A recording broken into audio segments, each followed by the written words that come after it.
Labas rytas, gerbiame ambasadorių Dursey, gerbiame pirmininkę Navickienę, gerbiame tarybos nariai ir atstovai, gerbiamas Artūrai Ozby, atstovas iš ambasados ir žinau, kad nors nėra šioje salėje, kaip mūsų pirmininkas minėjo, bet tik kadangi viceprezidentas Bidenas sutiko vakar susitikti su mūsų premjeru ir atstovais iš Lietuvos, tai tik dėl tos priežasties jie nedalyvavo. Ir aš žinau, kad jie dvasiškai yra su mumis ir jie labai domisi ir vertina mūsų veiklą. Ir ypatingai dabar, šiuose laikuose, kur dabar grįžtame gal ne prie tokių sunkių laikų, kaip prieš 25 ar daugiau metus, kur daug iš jūsų dirbo, bet gal mes visi dirbo, kiek mes galėjom tais laikais, bet grįžo trupučiuką tie laikai. Noriu ir padėkoti jums visiems už pasitikėjimą manimi. Aš jau antroji kadencijoje šioje komisijoje, vienintelis, kur iš to esu antroje kadencijoje. Ir aš norėjau trupučiuką jums paaiškinti, gal kai kurie nežino apie mūsų komisijos veiklą. Tai ta komisija yra sudaryta iš 20 narių. 10 tos komisijos narių yra Lietuvos Respublikos Seimo nariai. Ir jie yra proporcingai atstovauti. Tai kadangi dabar yra daugiau socdemų, pavyzdžiui, negu kad anksčiau, yra proporcingai daugiau socdemų Seimo narių, negu kad buvo konservatoriai valdžioje. Ir tada iš 10 pasaulio lietuvių bendruomenės narių yra 3 iš JAV, yra vienas iš Rusijos bendruomenės, Australijos, Pietų Amerikos, Lenkijos, Prancūzijos, kurie atstovauja Europos Sąjungą. Tai susidaro 20. Ir mes diskutuojame toje komisijoje ir ekonomikos klausimus, gynybos klausimus, socialinius klausimus, švietimo klausimus. Tai visos klausimus, kuriuos Seimas diskutuoja. Ir iš mūsų komisijos turi išeiti arba vienbalsiai, arba gali susilaikyti. Jeigu vienas komisijos narys, nesvarbu iš Seimo ar iš pasaulio lietuvių bendruomenės susilaiko, tai ta rezoliucija nepraeina. Tai tada klausimas kyla, tai jeigu yra galimybė, nors nėra dar atsitikę, kad pavyzdžiui per savaitės laiko mes nei vienos rezoliucijos neišleisime iš komisijos, kad tik reikia vieno prieštaraujančio balso. Bet lig šiol esame visą laiką rezoliucijos į Seimą, į pilną Seimą pateikę ir dažniausiai tos rezoliucijos yra priimamos, jeigu ne tuo pačiu metu, kartais po metų ar 2. Ir taip pat svarbu tos rezoliucijos, kur mes balsuojam tuose komisijoje, bet spaudos konferencija, kuria vyksta paskutinę dieną, mes pasisakome, kas buvo diskutuojama.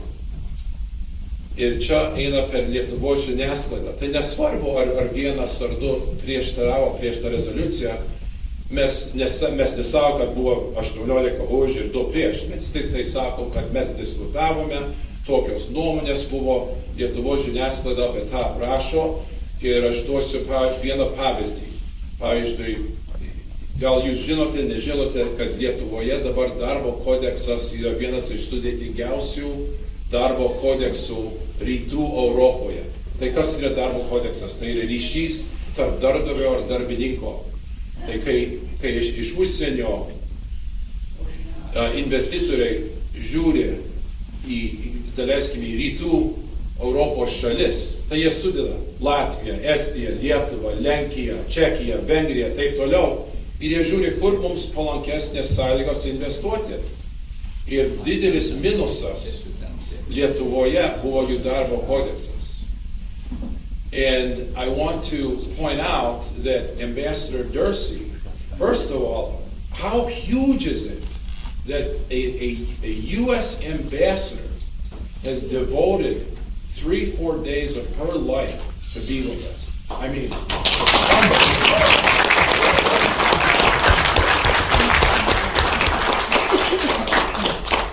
and while I'm going, it's hard to stop me, you know. While I'm going at it, and I know you speak Lithuanian, so I'm just okay. I can speak Lithuanian, so I'm going to speak a little bit English here. So, first of all, Anne has agreed that barring any unforeseen circumstance, which we all know those occur, she's going to attend the Song Festival in Chicago. I mean, that's fantastic. So we hope there are no unforeseen circumstances. And the other thing I would like, we are from all over the United States, and one of our goals when we get back is to help educate our local American communities about Lithuania. And I guarantee you that if you go back to your towns and cities with a photo of you and a U.S. ambassador, even the editor in Tuscaloosa, Alabama, is going to publish that. And I've asked Ann, she has graciously accepted that to take a photo individually with each and every one of you. Please don't lose this opportunity. Take it home, put it in the press, and it's a step forward for democracy for Lithuania and Eastern Europe. But then I'll come visit you, so watch out.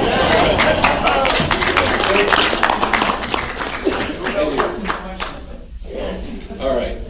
Dabar, tai aš noriu ir, kaip aš sakau, aš kaip noriu vėl... Yeah, right. Okay, so, grįžtant prie darbo kodekso. Tai dabar, po 2 metų mes tą temą iškėlėme Seime. Ambasadorė Dursey atvyko ir jinai pasisakė lietuvių kalboje, kokie sunkumai yra iš JAV įmonių, kurie mato, kas darosi Lietuvoje su darbo kodeksu. Prieš 2 metus, tai čia buvo dar konservatoriai, buvo prieštaraujantis balsas. Tai aišku, rezoliucijos nebuvo. Bet dabar džiugu pranešti, kad po 2 metų mes dar kalbam ir, kaip ponas Polikaitis sakė, mes buvom mažam privačiam susitikime su premjeru ir premjeras mums įtikino, kad iki sausio mėnesio Lietuvos darbo kodeksas bus pakeistas. Tai matom. Tai čia tik vienas pavyzdys ir Artūras liksai galvo, čia taip veikia. Tai mes šitoje komisijoje dirbam labai aktyviai ir kai jūs matot, kokios rezoliucijos išėjo, prašau ir skaitykite ir kas spaudoje parašyta, kadangi po 2 metų pasiekmės tų diskusijų kartais matosi. Norėjau padėkoti ir tada savo komisijos nariams Kęstutį Eidukonį, Reginą Narušienę ir dar pavaduotojų Laura Gardytė ir ponas Urbanavičius, taip. Ir prelato Putrimo buvo vakar, jis nėra JAV atstovas, jis atstovauja Pietų Ameriką, kad jis praktiškai pastoviai Pietų Amerikoje dirba. Bet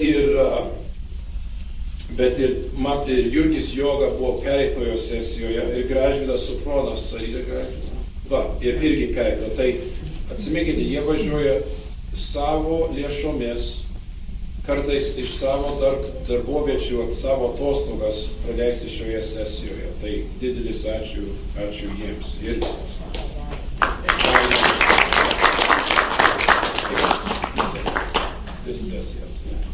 Ir pirmininkė Navickienė irgi, aišku, jinai tik išėjo, bet jinai dalyvauja sesijos. Tai dabar grįžtu apie ką mes diskutavome per paskutinius metus. Tai prieš metus mes jau pradėjom diskusijos, kur jau buvo anksčiau pasaulio lietuvių bendruomenės Seime diskutuojamos apie atskirą apygardą užsienyje gyvenantiems piliečiams. Tai mes nekalbam apie vieną apygardą, bet mūsų tikslas yra turėti ne vieną apygardą, daug tų apygardų. Mes tik tai nenorėsim turėti vieną apygardą, kadangi tada būtų gal mūsų balsas nebūtų išgirstas, kiek jis dabar yra girdimas. Tai čia vienas tikslas, kad turėjome diskusijos ir dar tęsis šioje sesijoje. Dabar mūsų atstovauja kas? Irena Degutienė, kadangi yra jos apygarda įeina lietuviai, kurie gyvena užsienį. Bet jinai pats taip pasisakė, kad čia yra visiškai maža dalis iš balsuotojų ir jinai neprieštarautų, jeigu būtų padaryta atskira apygarda, bet mes norim apygardas, ne tik tai vieną. Mes diskutavome apie verslo plėtrą Lietuvos regionuose ir kam čia yra svarbu mums kaip pasaulio lietuvių bendruomenės ir kadangi jeigu Lietuva stipriai atsistojus ant ekonomikų, turi ant kojų stipriai atsistojus, tai todėl ir Lietuva bus stipresnė valstybė. Ir kaip šitos temos renkamos? Temos renkamos iš jūsų pavyzdžių, iš šitų sesijų, kur mes kalbam, ir iš kitų pasaulio lietuvių bendruomenės kraštų, ir iš Seimo narių. Tai įsivaizduokit, kad per 3,5-4 dienas yra daug pasiūlymų ir jas reikia sudėlioti. Tai kartais atidame į sekančią sesiją temą. Kalbėjome dėl Lietuvos Respublikos pilietybės ir dar kalbame, kad be referendumo vis tiek teisinių būdų išspręsti šitą dar klausimą. Diskutavom apie gerontologijos centrų veiklą Lietuvoje. Nei vienas iš mūsų neina jaunyn, visi senstam. Ir čia yra aktualus klausimas ne tik tai tiems, kurie gyvena Lietuvoje, bet gal tie, kur jau vyresnio amžiaus lietuvių kilmės žmonės nori gal sugrįžti į Lietuvą, bet nežino, kaip ir kur ir taip toliau, kad gal jie vyresnio amžiaus, jiems reikia dar gal kitų paslaugų. Kalbam apie Lietuvos turizmą ir apie politinių kalinių tremtinių bei jų šeimų sugrįžimą į Lietuvą. Tai aišku, gal mes apie tai negalvojom, bet Rusijos lietuvių bendruomenės narys čia jiem aktualus klausimas. Tai čia buvo pirmas sesija. Kita sesija buvo diskutuojama apie alkoholio vartojimą Lietuvoje. Kodėl šitą temą diskutuojame? Kas skaitė pasaulio sveikatos organizacijos tyrinėjimus? Tai kurią vietą Lietuva užima viso pasaulio išgeriančių? Trečią vietą. Baisu. Tai jūs įsivaizduokit, aš čia taip siaurai apie šitą vieną temą diskutuosiu, kad jūs suprastumėt mūsų veiklą. Tai žinai, tos firmos, kurie gamina alkoholinius gėrimus, ar jūs manote, kad jie remia vieną ar ne vieną Seimo narį? Tai aišku, kad remia. Tai jiems čia jautri tema, bet iš mūsų bendruomenės mes pasiryžę apie šitą temą diskutuoti, nors jinai yra labai jautri ir išėjo, aš nemaniau, kad rezoliucija išeis iš tos temos, kad dėl finansinių tų įnašų iš tų alkoholinių gėrimų gamyklų, bet išėjo, tai stebuklai vyksta, bet jie sakė, gerai, mes dabar padarėme ir dabar iššūkis yra ir mano įpareigojimas yra, kai aš grįšiu lapkričio mėnesį, aš turiu gauti iš jūsų, ir aš kalbėjau su mūsų pirmininku, ką JAV lietuvių bendruomenė darys su alkoholinių gėrimų vartojimu, ne tik tai eilinių vartojimu, kaip stiklo vyno, bet, žinai, su problema JAV tai jūs padėkite, man reikia jūsų pagalbos, kad iki lapkričio mėnesį kažkaip tai aš galėčiau grįžti ir jiems pasakyti, kad jie sako, gerai, mes taip padarysim Lietuvoje ir apribosime reklamas ir taip toliau, jie taip padarė, bet dabar mes norim pamatyti, ką jūs ją padarysit, kadangi mes žinom, kad ten ją irgi yra problemas su lietuviais. Tai dėl NATO, tai dabar aktualus klausimus. Per pereitą sesiją čia vėl tokia tema, kur prieš 2 metus mes kėlėm Lietuvos NATO finansinę įnašą. Ir kaip gal ne vienas ar visi gal jūs žinote, kad Lietuva ir Luksemburgas buvo pačioj žemiau 0,4%. O kiek, kas žino, kiek NATO įstatymai reikalauja, kad šalis įneštų?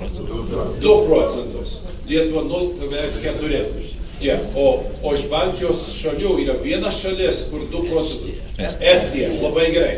Tai dabar prieš 2 metus mes kėlėm tą klausimą ir tuo laiku buvo mūsų komisijos narys, dabar apsaugos ministras Oleka, Seimo narys.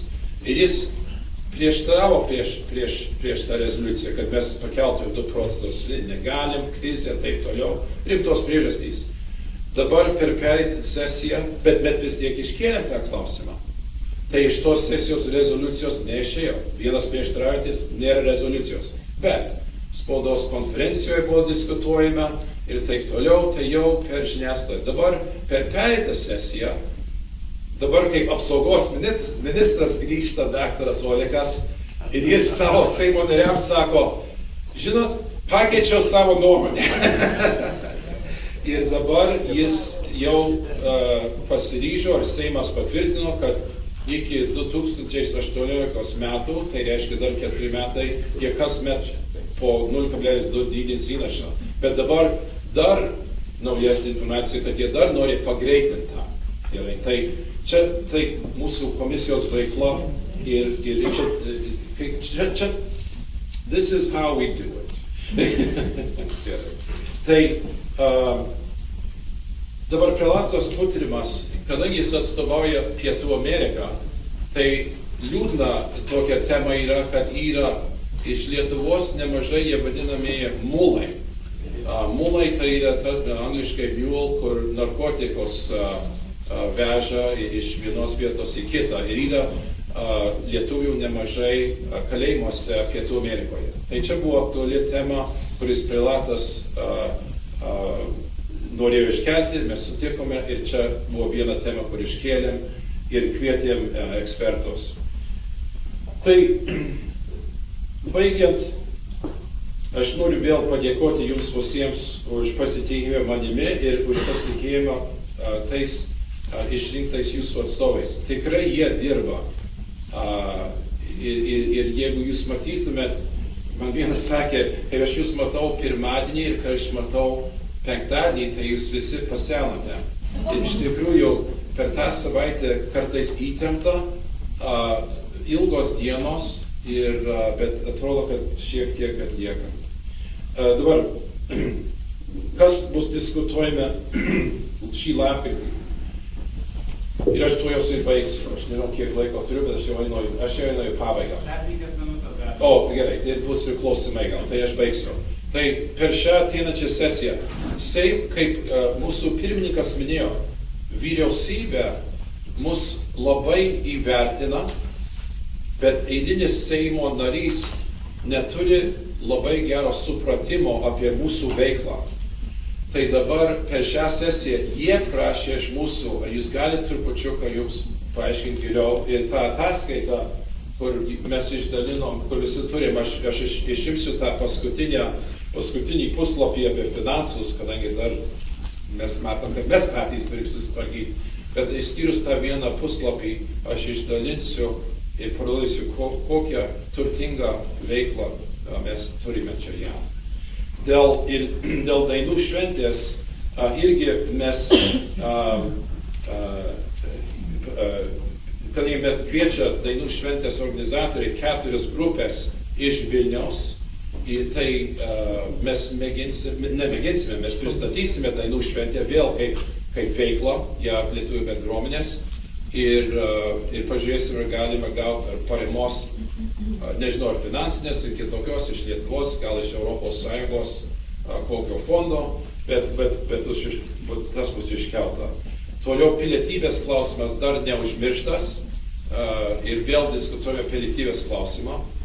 Tada apie pilietiškumą ir patriotizmo Lietuvoje bus prelegentai ne tik tai Lietuvos jaunimo sąjungos, bet bus ir tada karo vadas ir bus tada ir kitų žmonių, kur kalbės apie patriotizmą ir kaip dabar keičiasi požiūris su įvykiais Ukrainoje ir rytų Europoje. Tai yra ir kitų temų apie ekonomikos dalykus ir taip toliau.